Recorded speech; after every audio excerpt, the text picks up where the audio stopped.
Assalamualaikum warahmatullahi wabarakatuh. Alhamdulillahirabbil alamin. Nahmaduhu wa nasta'inuhu wa nastaghfiruhu wa na'udzu billahi min shururi anfusina wa min sayyiati a'malina may yahdihillahu fala mudilla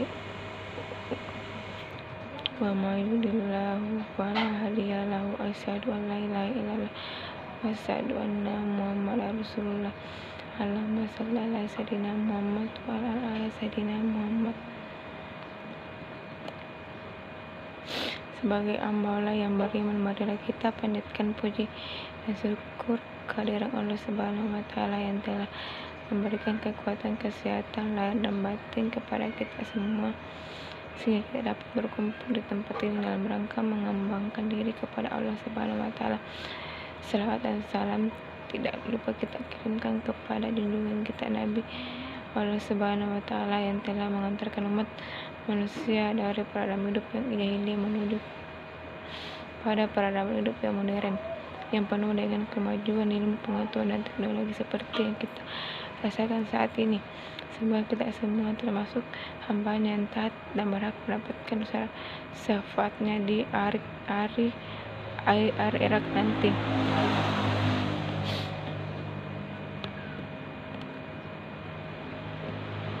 Baiklah, di sini saya akan membawakan sedikit ceramah yang berjudul Adab Mempelajari Al-Quran dan Hikmahnya. Al-Quran adalah kitab suci Allah Subhanahu wa taala yang diturunkan kepada Nabi Muhammad SAW melalui perantara malaikat Jibril. Al-Quran dijadikan sebagai pedoman bagi umat manusia dalam menjalani kehidupannya agar memperoleh kebaikan di dunia maupun di akhirat. Para siapa yang membaca, mempelajari serta mengamalkan isi dan terkandung dalam Al-Quran, maka ia akan memperoleh manfaatnya. Hal ini sesuai dengan sebab sabda Rasulullah SAW yang berbunyi, bacalah Al-Quran, sesungguhnya ia akan datang di hari kiamat memberi syafaat kepada para pembacanya. Berikut ada beberapa adab mempelajari Al-Quran. Yang pertama,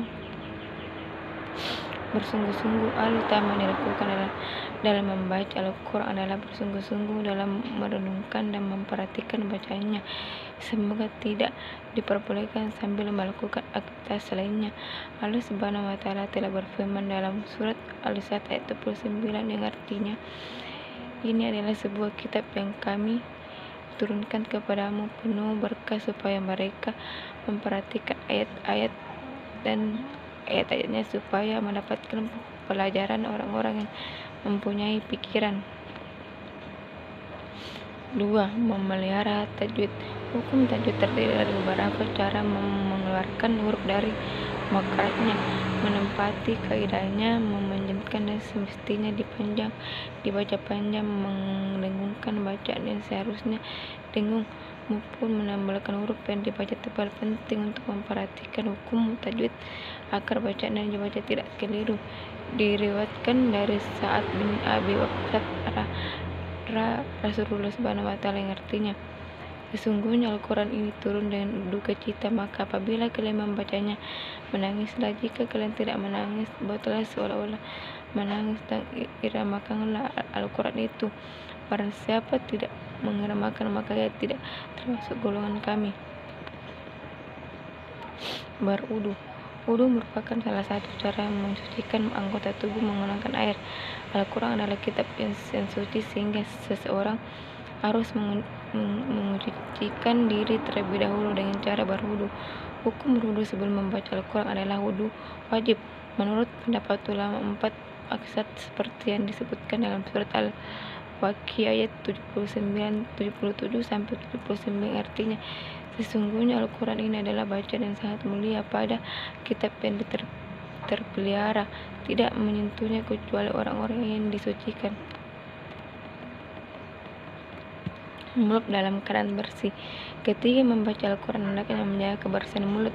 Hal ini dikarenakan mulut sebagai tempat makhrujul huruf atau keluarnya huruf dalam Al-Quran. Rasulullah SAW bersabda, Sesungguhnya mulut-mulut kamu merupakan jalan membaca Al-Quran, maka bersihkanlah dengan siwak atau sikat gigi. Berpakaian bersih ketika ingin membaca Al-Quran. Sudah sepatutnya seseorang mengenakan pakaian yang bersih dan suci dari najis. Membaca Al-Quran sama halnya dengan menghadap Allah Subhanahu wa Ta'ala, sehingga sudah segoyangnya menggunakan pakaian yang pantas menghadap kiblat. Kiblat adalah arah yang menuju pada bangunan Ka'bah di Masjidil Haram, Makkah, serta menjadi patokan bagi umat Islam untuk beribadah. Membaca Al-Quran dianjurkan untuk menghadap kiblat sama halnya ketika melaksanakan sholat.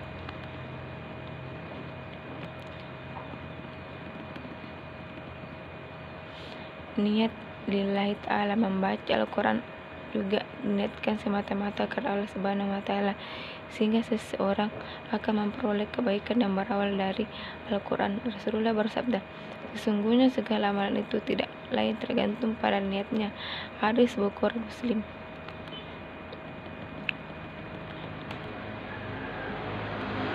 Diawali dengan bacaan takawul 1 basmalah. Membaca Al-Quran hendaknya diawali dengan membaca tadarus dan basmalah.